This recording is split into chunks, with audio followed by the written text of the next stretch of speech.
Hello नमस्कार दोस्तों, आप सभी का बहुत बहुत स्वागत है आपके अपने YouTube channel Sushma effective class में। दोस्तों, ल्यूसेंट एमसीक्यू मैं आप लोगों को करवा रही हूँ। तो अभी ल्यूसेंट का इकोनॉमिक्स पार्ट चल रहा है, तो प्लीज इसको ध्यान से देखिए। फास्ट फॉरवर्ड रिवीजन सेशन है। आज मैं आप लोगों को पहले पिछले वीडियो में आप लोगों को 40 क्वेश्चन का मैं टारगेट लेके चली थी। तो 40 क्वेश्चन मैं करवाने की पूरी कोशिश की थी, जिसमें 2 क्वेश्चन इंटरनेट की वजह से वो पूरा नहीं हो पाया। तो आज मैं क्वेश्चन आप लोगों को आगे का नेक्स्ट पार्ट 2 शुरू कर रही हूँ। ल्यूसेंट एमसीक्यू वेरी इंपॉर्टेंट है जितने भी अपकमिंग एग्जाम है। तो चलिए हम लोग स्टार्ट करते हैं। बहुआयामी, देखिए ये बहुआयामी निर्धनता सूचकांक में सम्मिलित होता है। तो इसमें से कौन होगा? तो स्वास्थ्य भी होता है, शिक्षा भी होता है, जीवन स्तर भी होता है। तो ये तीनों होगा, ऑप्शन नंबर डी। बहुआयामी निर्धनता सूचकांक में कौन से लिस्ट में क्या क्या आता है? स्वास्थ्य आता है, शिक्षा आता है, जीवन स्तर आता है। नेक्स्ट देखिए, भारत में निर्धनता अनुपात घट रहा है। निर्धनता यानी गरीबी रेशियो घट रहा है। क्यों घट रहा है? क्योंकि ज्यादा से ज्यादा लोग 15 से 59 वर्ष की जनसंख्या में सापेक्षतया अधिक है। मतलब जितने भी लोग हैं उसमें मोस्टली पॉपुलेटेड लोग 15 से 59 वर्ष के हैं, जो कि वो लोग काम करते हैं। तो अनुपात रेशियो जो भी निर्धनता अनुपात रेशियो है वो घट रहा है। क्वेश्चन नंबर 40 देखिए, world development report. World development report किसका वार्षिक प्रकाशन है? तो आईबीआरडी का है। आईबीआरडी का ऑप्शन नंबर ए। आप लोग प्लीज कमेंट सेक्शन में इसका फुल फॉर्म बताइए। मानव विकास सूचकांक, ह्यूमन डेवलपमेंट इंडेक्स किसने बनाया था? ह्यूमन डेवलपमेंट इंडेक्स किसने बनाया था? तो यूनाइटेड नेशन डेवलपमेंट प्रोग्राम ने बनाया था, ऑप्शन नंबर डी। मानव विकास की अवधारणा निम्नलिखित में से किसके द्वारा दी गई थी? तो मानव विकास ह्यूमन डेवलपमेंट की अवधारणा महबूब उल हक के द्वारा दी गई थी। महबूब उल हक के द्वारा दी गई थी। नेक्स्ट देखिए, निम्नलिखित में से कौन सा मानव विकास सूचकांक का हिस्सा नहीं है? यानी ह्यूमन डेवलपमेंट इंडेक्स का मतलब हिस्सा नहीं है, सूचकांक का हिस्सा नहीं है। स्वास्थ्य और पोषण ये है, प्रति व्यक्ति की आय, जन्म के समय जीवन प्रत्याशा, तो ये तीनों आपके ह्यूमन डेवलपमेंट इंडेक्स के लिस्ट में आती है। सकल नाम निवेश दर ये आपका मानव विकास डेवलपमेंट लिस्ट में नहीं आता है। नेक्स्ट देखिए, ह्यूमन डेवलपमेंट इंडेक्स यानी मानव विकास सूचकांक का आधार क्या है? तो स्वास्थ्य, शिक्षा का जीवन स्तर। स्वास्थ्य, शिक्षा, जीवन स्तर, ऑप्शन नंबर सी।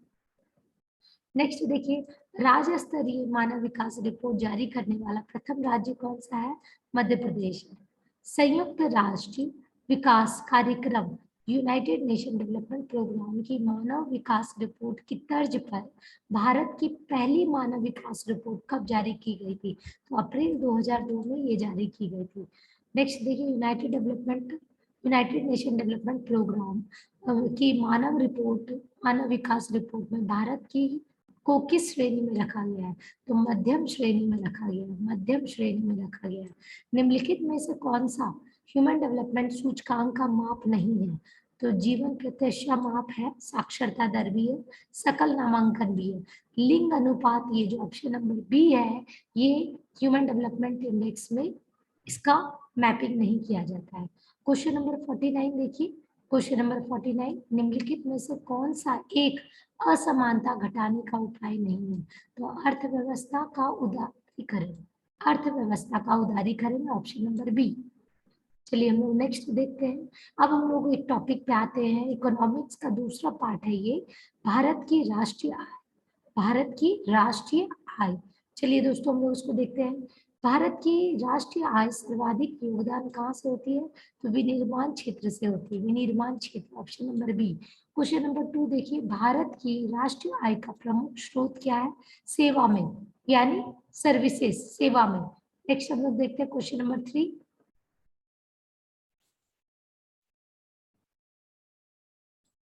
देखिए, योजना काल में राष्ट्रीय आय में किस क्षेत्र का योगदान घटा है? योजना काल में राष्ट्रीय आय में किस क्षेत्र से योगदान घटा है? तो कृषि से योगदान घट गया है। नेक्स्ट देखिए, वर्तमान में भारत की राष्ट्रीय आय किस क्षेत्र से सर्वाधिक होती है? तो सेवाएं यानी सर्विसेज सेक्टर से। जैसे जैसे अर्थव्यवस्था विकसित होती है, राष्ट्रीय आय में तृतीय क्षेत्र का अंश बढ़ता जाता है। तृतीय क्षेत्र होता है टर्शरी सेक्टर। तो अर्थव्यवस्था व्यवस्था में विकसित होगा तो टर्शरी सेक्टर भी आपका बढ़ता जाएगा, यानी दोनों डायरेक्टली प्रोपोर्शनल है। तो ऑप्शन नंबर सी। नेक्स्ट देखिए, नियोजन के आरंभ में 1950-51 में भारत के सकल घरेलू उत्पाद जीडीपी में प्रारंभिक क्षेत्र, द्वितीयक क्षेत्र और तृतीयक क्षेत्र का योगदान 1993-94 की कीमतों पर क्रमशः 55.11, 13.34 तथा 29.55% था, जो 2014-15 के दौरान परिवर्तित होकर क्रमशः हो गया है, यानी चेंजेस हुए हैं, अमेंडमेंट क्या हुआ है।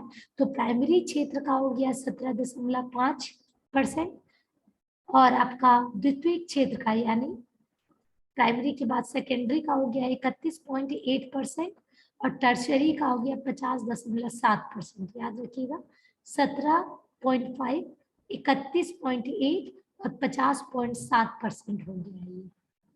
तो कुछ कुछ सेक्टर में जैसे प्राइमरी सेक्टर में घट गया है, सेकेंडरी और टर्शियरी सेक्टर में बढ़ गया है। नेक्स्ट हम लोग देखते हैं, देश में राष्ट्रीय न्यायाधीश एनएसएस की स्थापना कब हुई थी। तो 1950 में हुई थी। 1950 में एनएसएस की स्थापना हुई थी। केंद्र सांख्यिकी संगठन, ठीक है, सेंट्रल स्टैटिस्टिक ऑर्गेनाइजेशन की स्थापना कब हुई थी। 1951 में हुई थी। राष्ट्रीय आय क्या होता है। तो राष्ट्रीय आय होता है उत्पादन लागत पर निबल राष्ट्रीय उत्पादन। Option number B. भारत की राष्ट्रीय आय अनुमानित होती है तो केंद्रीय सांख्यिकी संगठन द्वारा यानी सेंट्रल स्टैटिस्टिक ऑर्गेनाइजेशन द्वारा भारत की राष्ट्रीय आय की अनुमानित होती है। Option number C. निम्न में से किस राज्य की प्रति व्यक्ति आय सबसे अधिक है। तो गोवा में। निम्न में से भारत के चालू मूल्य पर व्यक्ति की सबसे न्यूनतम आय यानी इनकम सबसे कम कहाँ पे, कौन से स्टेट में। बिहार में। 1867-68 में भारत में प्रति व्यक्ति आय 20 रुपए थी। यह सर्वप्रथम अभी निश्चित किया गया दादा भाई नौरोजी द्वारा। ये देखिए क्वेश्चन यूपीएससी यानी आईएएस के 2000 साल में ये क्वेश्चन पूछा गया था। यानी 1867-68 में भारत की प्रति व्यक्ति आय 20 रुपए थी और ये किसके द्वारा सर्वप्रथम निश्चित किया गया था। तो दादा भाई नौरोजी द्वारा किया गया था। The theory of drain, drain के सिद्धांत किसने प्रतिपादित किया था। दादा भाई नौरोजी। दादा भाई नौरोजी के बारे में दो चीज देख ली है। 1867-68 में प्रति व्यक्ति आय 20 रुपए थी, जो कि सर्वप्रथम अभी निश्चित किए थे दादा भाई नौरोजी, और द थ्योरी ऑफ ड्रेन भी इनके द्वारा प्रतिपादित किया गया था। भारत में राष्ट्रीय आय की गणना में किस विधि का प्रयोग किया जाता है। तो उत्पत्ति, देखिए उत्पत्ति गणना की विधि और आय विधि, यानी ये दोनों ही ऑप्शन सही है। हिंदू विधि दर किससे संबंधित है। तो राष्ट्रीय आय से संबंधित है। 1949 यानी 1949 में गठित राष्ट्रीय आय समिति के अध्यक्ष कौन थे। तो पीसी महालनोबिश। बहुत इंपॉर्टेंट क्वेश्चन है, प्लीज इसको एक नहीं 10 बार देख लीजिए। क्वेश्चन एकदम बहुत बार एग्जाम में आ चुका है।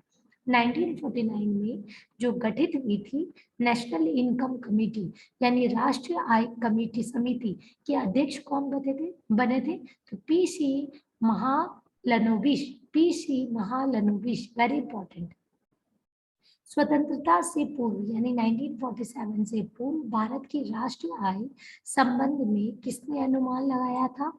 तो नौरोजी, दादा भाई नौरोजी और सिराज ने स्वतंत्रता के पश्चात देश की राष्ट्रीय आय का अनुमान लगाने के लिए भारत ने राष्ट्रीय आय समिति की स्थापना कब की थी। यानी स्वतंत्रता के बाद राष्ट्रीय आय की स्थापना हुई थी 4 अगस्त 1949 में, 1949 में, 4 अगस्त 1949 में। चलिए सामान्य ज्ञान का हम लोग अभी जो इनकम आय जो देख रहे हैं टॉपिक, उसका क्वेश्चन नंबर 20 देखिए। स्वतंत्रता के बाद समयावधि, ठीक है, समयावधि के लिए राष्ट्रीय आय अनुमानों की किस श्रृंखला के अंतर्गत रखा गया है। तो परंपरागत श्रृंखला, पुनरीक्षित श्रृंखला और नवीन श्रृंखला, ठीक है। तो ये सभी को रखा गया। ऑप्शन नंबर डी आपका इसका सही हो जाएगा। भारत में राष्ट्रीय आय की गणना किस पर किस आधार पर रखी जाती है? तो भारत में राष्ट्र की गणना चालू मूल्य के आधार पर रखी जाती है और स्थिर मूल्य के आधार पर रखी जाती है, यानी दोनों का ऑप्शन सही है। वर्तमान में राष्ट्रीय आय समकों की गणना किस आधार वर्ष पर रखी जा रही है? तो 2004-2005 से कंपेयर किया गया है। नेक्स्ट देखिए क्वेश्चन नंबर 23। भारत में राष्ट्रीय आय की सही संगणना में आने वाली एक कठिनाई है, तो क्या है? अमौद्रिक क्षेत्र का अस्तित्व। अमौद्रिक क्षेत्र का अस्तित्व। नेक्स्ट क्वेश्चन देखिए, भारत में राष्ट्रीय आय की सही संगणना में कौन सी समस्या सामने नहीं आती है? तो जनसहयोग में प्रचुरता, ये नहीं प्रॉब्लम होता है। अमौद्रिक क्षेत्र में विसमानता, ये भी प्रॉब्लम नहीं होता है। निर्यात उत्पादन में कमी, ये भी प्रॉब्लम नहीं, ये भी प्रॉब्लम, ये तीनों प्रॉब्लम होता है। तो क्या प्रॉब्लम नहीं होता? पर्याप्त एवं सही सांख्यिकी विधियों की कमी। चलिए नेक्स्ट देखते हैं, भारत में सर्वप्रथम राष्ट्रीय आय किसने आलंकन किया था? क्वेश्चन बता चुके हैं, दादा भाई नौरोजी ने 1867-68 में ही कर दिया था। दादा भाई नौरोजी ने अपने धन का पलायन सिद्धांत का किस पुस्तक में वर्णन किया? तो poverty and un British rule in India. Poverty and un British rule in India किसके द्वारा लिखी गई है? दादा भाई नौरोजी द्वारा। भारत की राष्ट्रीय आय सर्वाधिक योगदान किसका है? टर्शरी सेक्टर का, तृतीयक क्षेत्र का। क्यों? क्योंकि अभी इसका 50% से ऊपर हो गया है। भारत की राष्ट्रीय आय में किस क्षेत्र में सबसे कम योगदान है? प्राथमिक प्राइमरी, इसका 17% हो गया। इसलिए भारत में राष्ट्रीय आय की गणना निम्नलिखित में से किसके द्वारा की जाती है? केंद्र सांख्यिकी संगठन, सेंट्रल स्टैटिस्टिक्स ऑर्गेनाइजेशन। देखिए दोस्तों, ये क्वेश्चन कितने बार आ चुका है।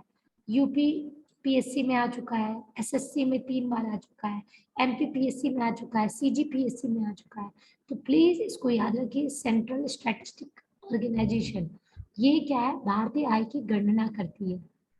किसी देश की आर्थिक वृद्धि की सर्वाधिक उपयुक्त माप क्या है? तो ग्रॉस डोमेस्टिक प्रोडक्ट, सकल घरेलू उत्पाद। राष्ट्रीय आय का परिकलन निम्नलिखित में से किस एक को छोड़कर अन्य सभी तरीकों में से किया जा सकता है? तो सभी प्रकार की बचत का योग। देखिए, राष्ट्रीय आय में किस एक को छोड़कर सब तरीके से किया जा सकता है? तो देखिए, सभी प्रकार के निर्गतों का योग, सभी व्ययों का योग, सभी प्रकार का आय का योग, ये तीनों प्रकार से किया जा सकता है। बचत के योग से नहीं किया जा सकता है। निम्नलिखित में से किसको राष्ट्रीय आय में शामिल नहीं किया जाता है?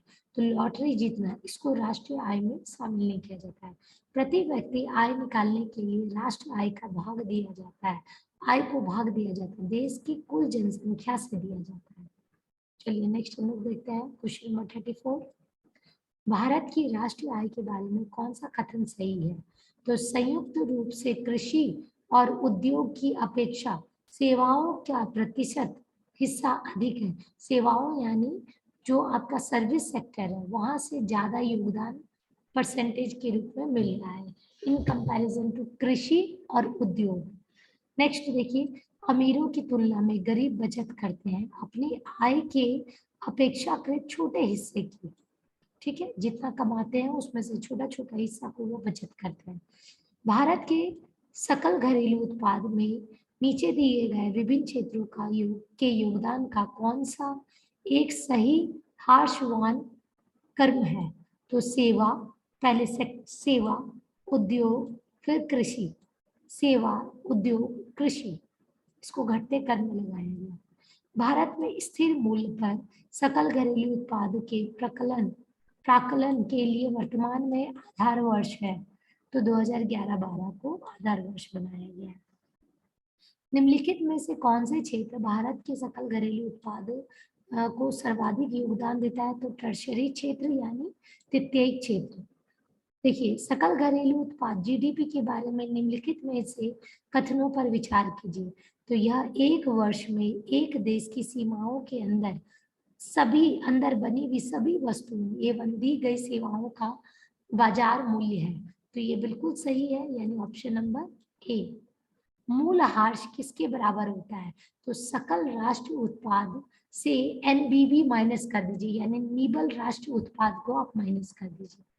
नेक्स्ट देखिए, निम्नलिखित में से कौन सी राष्ट्रीय आय के मापन की विधि नहीं है? तो निवेश विधि जो है ये राष्ट्रीय आय की मापन की विधि नहीं है। कौन सी पद्धति राष्ट्रीय आय आकलन की पद्धति नहीं है? तो मैट्रिक्स पद्धति। नेक्स्ट देखिए, राष्ट्रीय आय निकालने के लिए एनएनपी में से किसे घटाया जाता है? तो अप्रत्यक्ष कर को घटाया जाता है। देखिए next question, question number 44, GNP से एनएनपी निकालने के लिए निम्न में से किसको घटाया जाता है? तो जीएनपी में से हार्स को घटाएंगे तो एनएनपी आ जाएगा। नेक्स्ट देखिए, सकल राष्ट्रीय उत्पाद माइनस मूल हार्स, तो क्या हो जाएगा? एनएनपी, यानी निबल राष्ट्रीय उत्पाद। नेक्स्ट देखिए, किसके द्वारा निबल राष्ट्रीय उत्पाद एनएनपी होती है? तो सकल घरेलू उत्पाद में मूल हार्स भत्ते को घटाकर। सेम क्वेश्चन को बार बार रिपीट किया गया है, आप लोग देखिए। आर्थिक विकास का सर्वोत्तम सूचकांक उपलब्ध कराया जाता है वर्ष प्रति व्यक्ति वास्तविक आय में वृद्धि द्वारा। अंतरराष्ट्रीय समुद्र में भारतीय मछुआरों द्वारा पकड़ी गई मछलियां निम्नलिखित में से किसके जीडीपी का हिस्सा है? तो भारत की जीडीपी का हिस्सा है। आय विधि में राष्ट्रीय आय का आकलन करते समय निम्नलिखित में से किसको शामिल नहीं किया जाता है? तो अवितरित आय को शामिल नहीं किया जाता। Option number D, option number D. राष्ट्रीय आय अनुमान की गणना करते समय, एक सेकेंड यहाँ देख लीजिए एक मिनट।